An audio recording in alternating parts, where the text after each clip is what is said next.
Bem-vinda, bem-vindo. Reflexões bíblicas. A fé nos ressuscita antes da morte. É uma provocação. A ressurreição, Jung, ela vem depois da morte ou antes da morte? Como é que a gente ressuscita se não morreu ainda? Mas essa é uma reflexão a partir do Evangelho de João, capítulo 20, versículo 19 a 31. Eu vou fazer a leitura do texto e já passo a palavra para o Jung nos ajudar nessa reflexão. Na minha tradução da Bíblia diz o seguinte: era o primeiro dia da semana. Ao anoitecer desse dia, estavam fechadas as portas do lugar onde se achavam os discípulos por medo das autoridades dos judeus. Jesus entrou, ficou no meio deles e disse: A paz esteja com vocês. Dizendo isso, mostrou-lhes as mãos e o lado. Então os discípulos ficaram contentes por ver o Senhor. Jesus disse de novo para eles: A paz esteja com vocês. Assim como o Pai me enviou, eu também envio vocês. Tendo falado isso, Jesus soprou sobre eles, dizendo: Recebam o Espírito Santo. Os pecados daqueles que vocês perdoarem serão perdoados.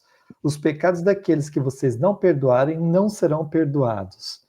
Tomé, chamado Gêmeo, que era um dos 12, não estava com eles quando Jesus veio. Os outros discípulos disseram para ele: Nós vimos o Senhor. Tomé disse: Se eu não vir a marca dos pregos nas mãos de Jesus, se eu não colocar o meu dedo na marca dos pregos, se eu não colocar a minha mão no lado dele, eu não acreditarei.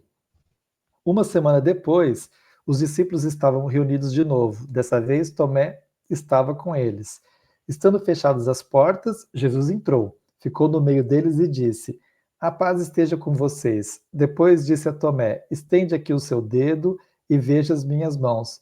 Estenda sua mão e toque o meu lado. Não seja incrédulo, mas tenha fé. Tomé respondeu a Jesus: Meu Senhor e meu Deus. Jesus disse: Você acreditou porque viu?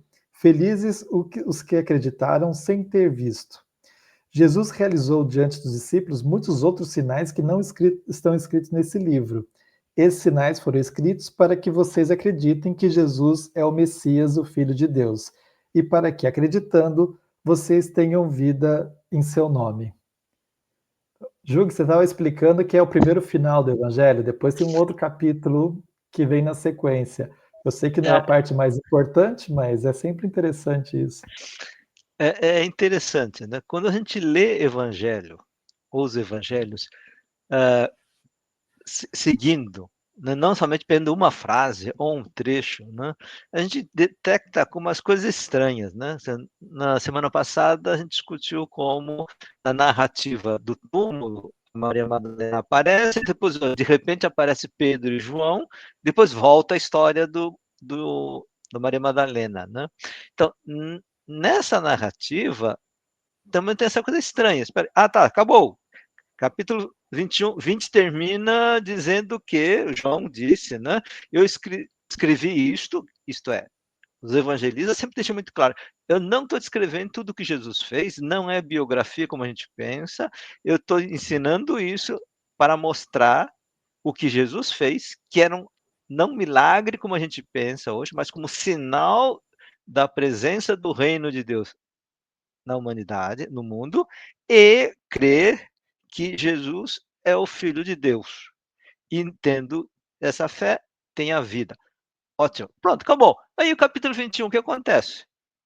Aí volta de novo a história do Pedro dizendo, né, que Jesus diz, ah, me amas, Senhor. Vocês leiam isso, é interessante. E aí o Pedro é reafirmado como líder, que no mundo católico a gente chama de primeiro Papa, no mundo não católico diz, é o líder da igreja. Pronto. Isso significa o quê? Que alguém completou o que João fez. Isso. Isso é dizendo que é mentira? Não, não é. Isso é teologia do que aconteceu na vida da comunidade e como a comunidade foi entendendo o Espírito Santo agindo nas igrejas. Ponto. Então, acho que essa é uma coisa importante para localizar o que nós estamos falando. Tá. Como nós temos agora pouco tempo, eu vou tentar cortar. Né? Que é o seguinte: primeiro, a gente tem várias questões aqui, mas eu acho que a chave sempre, ou muitas vezes, ajuda pelo fim. Diz assim, né? Crendo que Jesus é o Filho de Deus, tenha vida em seu nome. Essa frase é muito importante. Primeiro, dizer que Jesus é filho de Deus, isso é heresia e é terrorismo cultural, político na época. Só imperador pode ser chamado de filho de Deus. Então, dizer que Jesus, que o Filho de Deus, enviado por Deus, não é imperador, mas é Jesus. E quem era Jesus? Ele era imperador de lugar nenhum. Ele foi crucificado. E esse é o tema que aparece. Né? Mostra, 3 vezes aparece a expressão. Né? As mãos, né? O lado, onde recebeu a lança. Né? Então, assim, não faz menor sentido isto. E aí, uma coisa importante, aqui não fala tenha vida eterna. Isso aparece em outros lugares, mas aqui não. Isso é importante. E o que está falando de vida aqui? E aí, em grego, você tem vida no sentido biológico, tá? Biologia estuda isso, sistema de vidas, isto. Mas não é esse. O vida que aparece em grego é zoé, que é vida com plenitude, com sentir-se bem plenamente. Eu sou gente, ser reconhecido, ser digno. Então tá. Quem era conhecido como digno, que as pessoas sentiam, eu sou? Não eram pobres, não eram escravos, não eram mulheres, porque não são importantes. Né? E o primeiro nível são os romanos. Os que não são romanos não têm direito. A gente vê isso na discussão do Paulo, né? Eu sou romano para brigar com os romanos, né? Então tá. Então, em nome de que você tem todo esse direito de ser eu sou? Você não é não é romano, você é pecador, você é pobre, você é mulher. Tem nome do que você pode dizer eu sou? Aí diz em nome de Jesus. Essa é a frase muito importante. Por isso que o Paulo diz: se você afirma com coragem, em público, que você é, porque o Filho Jesus, Filho de Deus, é Jesus, não imperador, isso era motivo para morrer e para Paulo era de salvação. Então aqui está a grande questão. Então, a importância de sentir eu sou gente, não sou nada, eu sou alguém importante. Por quem disse isso? Porque Jesus. E quem é Jesus? Esse é o Filho de Deus. Vocês estão loucos. O que ele fez? Que império, que país ele conquistou? Não, ele curou, salvou os pobres, as mulheres, as pecadores e pecadoras. Essa é. E quando você acredita nisto, a sua vida muda. Aí você sai da condição de morte social ou de morte existencial para ressurreição. Ah, tá. Então não está falando, não tem ressurreição, vida eterna? Não, isso é outra coisa.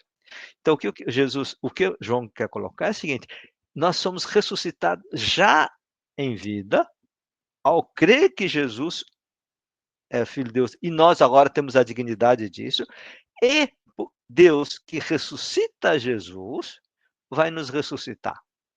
Por quê? Porque nós cremos em Jesus. Então, há uma relação direta entre a ressurreição eterna com a ressurreição na vida digna.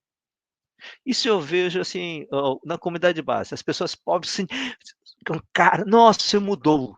Assim como eu vi muitas comunidades pobres pentecostais dizendo, eu sou filho de Deus, sou filha de Deus. O rosto muda. Né, com essa dignidade e coragem de disputar, de negar essa opressão. Então, daí tá. E aí vem a questão: para que Jesus veio ao mundo? Para que Deus foi enviado? Aí vem, para trazer o perdão. Isso é uma coisa muito importante, principalmente da tradição católica. Na Igreja Católica diz, não, só a igreja que pode perdoar, e se você briga com a igreja, você está ferrado, que você vai para o inferno. Não. É como se a igreja tivesse o poder de chantagear. Me obedece, senão eu te mando para o inferno. Isso é uma visão equivocada, na minha opinião. Porque a missão de Jesus não é punir, mas de perdoar. E perdoar, salvar, curar, salvar. Porque as pessoas se sentiam mal. Sabe, doença psicossomática? Também tem isso. As pessoas, quando estão deprimidas, nossa, você precisa de remédio. Porque você está mal. Isto, quando você descobre, eu sou, isso é a frase que aparece em Deus e com Moisés, né? Isto, Jesus, isto é Deus nos ama, você levanta. E aí você tem essa ressurreição da vida, da morte existencial ou da morte social, que a sociedade considera negada, e você tem essa conexão. Porque você crê nisto, Deus ressuscita. Então, não há essa separação. Ah, não, mas a ressurreição é problema da alma imortal. Isso não tem nada a ver com o grego. Mas já estava entrando, se tinha influência grega no mundo judaico, daí diz, ressurreição de Jesus não é da alma imortal, que não tem nada a ver com o corpo. Aí essa insistência, ele que é ressuscitado é o mesmo e foi ressuscitado com o corpo porque ele lutou contra a idolatria, contra a injustiça, o pecado do mundo. E aí, então, quando você crê nisto, você atua, aí você ajuda outras pessoas a sarar, a curar, a ser salvo ou ser liberto dessa opressão. E aí, então, você tem essa ideia. A missão da igreja e dos cristãos é libertar as pessoas da opressão, dessa morte em vida, tá? E aí vem a interpretação que faço, né? A igreja, o cristianismo, demorar a fazer isto é você um médico que não cuida do doente. Não é, eu tenho o poder de chantagear. Não, não é isso. Mas nós podemos ter problema. Por isso que a fé é importante para vencer o medo. De novo, o texto começa, os discípulos estavam com medo, aí termina com a fé. Eu leio esse texto, assim, é uma maravilha, sabe? Você começa assim, é uma chave existencial, social da vida antropológica e também a fé na ressurreição, que faz sentido. E aí? Bem, eu tenho que articular minhas ideias. Antes, enquanto eu penso, gente, quem ainda não se inscreveu, se inscreve no nosso canal Teologia e Capitalismo como Religião, assina lá o sino, aquelas coisas todas, e compartilha o vídeo para chegar em outras pessoas. Jung, então você está dizendo assim que o crer nessa fé, ela está associada com o salvar, o perdão e a ressurreição. Uhum, Se no fundo essas coisas elas estão juntas, porque o crer é um convite à coragem, é uma fé diferente da fé tradicional. E não é tão simples como, não vou dizer que hoje é simples, mas era um risco de vida você uhum, afirmar estas coisas naquele contexto do Império Romano. A fé é diferente, também é uma fé diferente dos gregos, que pensavam na alma eterna, etc. O Evangelho faz a insistência no corpo de Jesus, é o mesmo corpo ferido pela cruz, né? Que uhum, passa pela cruz. E aí, quando você diz que essa fé é diferente leva à vida plena já, porque os pobres são importantes em nome de Jesus, e a vida ela deve ser digna a partir dessa fé, então você já tem uma transformação na maneira como se vive para quem tem essa fé já nessa vida, uhum. não é somente uma promessa, é isso? Isto. Jesus não está fazendo uma promessa de que, olha, lá tal, vai ser lá na frente e tal, mas e é por isso que a gente pode ter uma ligação plena entre ressurreição e libertação. Eu gostei muito porque você traz essa coisa, fica muito claro, né, que a libertação não é só uma libertação da alma, mas é uma libertação da morte. E essa é a tradição cristã, né? É. E não da morte biológica porque tem 150 anos. Não, não é isso. É a morte injusta, morte imposta na vida. Mesmo a pessoa que está em vida, tem pobres que sofrem muito, dizem isso. Minha vida não é vida, eu estou morrendo.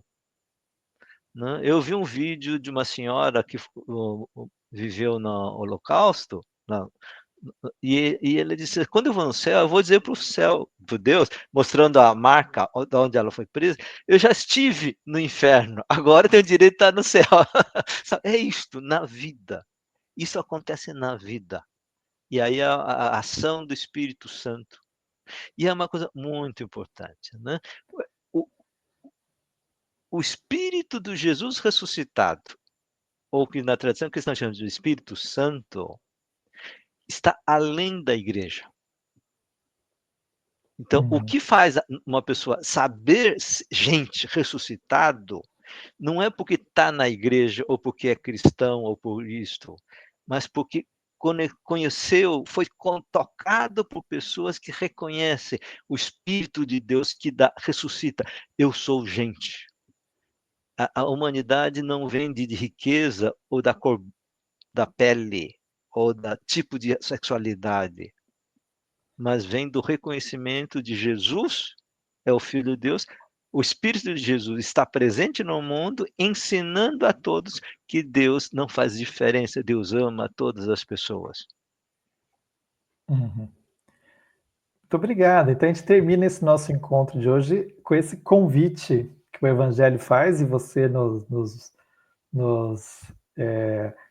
explicitou aqui, né, um convite a uma fé diferente que leva a gente a ressuscitar e a viver plenamente já, mudar de vida agora, enfim, afinal, em nome de Jesus, toda a vida é importante, os pobres são importantes. Jung, até a Então, próxima. Tchau, tchau.